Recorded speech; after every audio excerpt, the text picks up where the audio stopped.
Bom dia, meu nome é Natália Tuzani Rim e esse é meu trabalho intitulado como cronoanálise, um estudo de uma indústria química no segmento de materiais. Entre os autores nós temos eu, Natália Tuzani Rim, e o professor Elton Pereira Teixeira.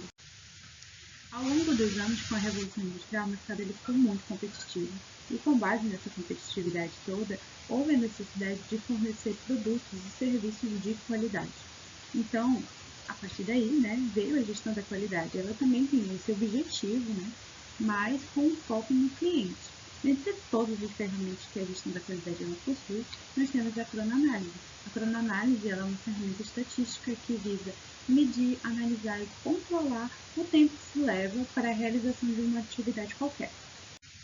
Bom, a cronoanálise ela veio a partir de dois estudos, o estudo dos tempos e o estudo dos movimentos.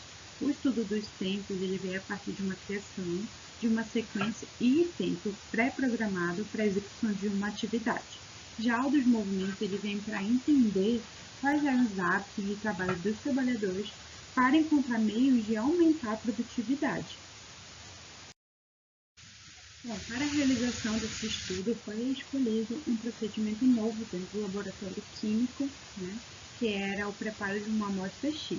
A metodologia utilizada nesse estudo foi a metodologia baseada no trabalho de Barnes de 1977. Então, inicialmente foi realizado um levantamento bibliográfico, em seguida, levantamento das informações do procedimento.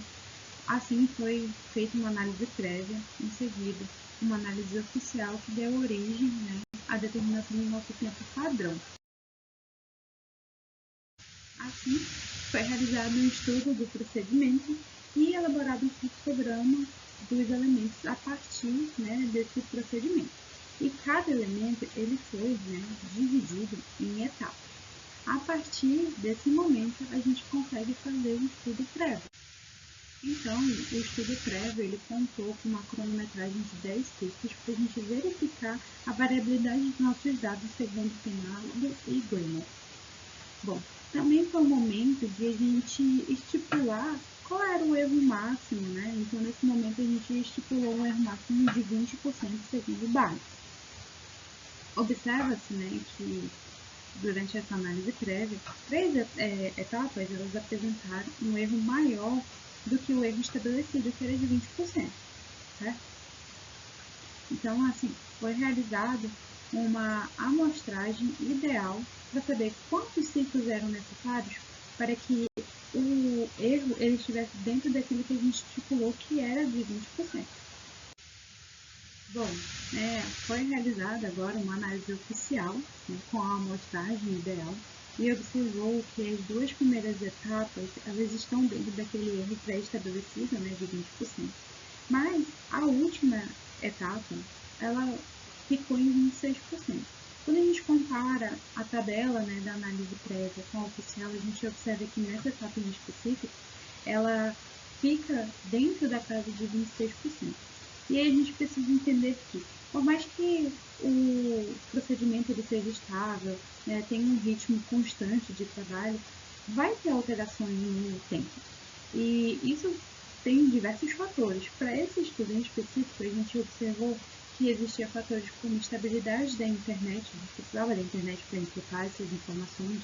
Às vezes o computador ele era mais rápido, outro era um pouco mais lento, e até momentos de ter um computador disponível naquele momento. Então, para essa etapa em específico, a gente atrelou um erro máximo de até 26%.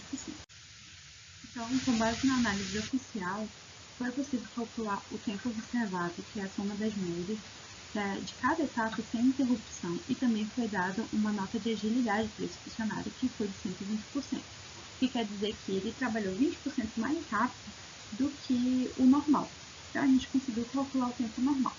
Para a determinação do tempo padrão, a gente precisa do tempo normal e do fator de tolerância.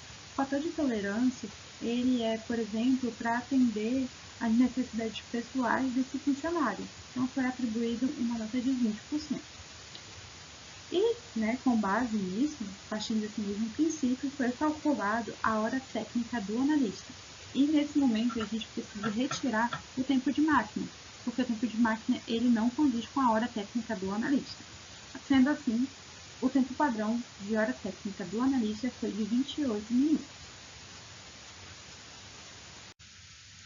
Bom, dentro das propostas de melhorias a partir desse estudo, nós temos a padronização das etapas do procedimento, a implementação de foco, treinamento com os funcionários e também observamos que para continuar com a melhoria, né, desse procedimento, cada pessoa que participa, desde o setor administrativo até a validação dos resultados pelos gestores, eles precisam cronometrar os seus tempos para a gente obter o tempo padrão.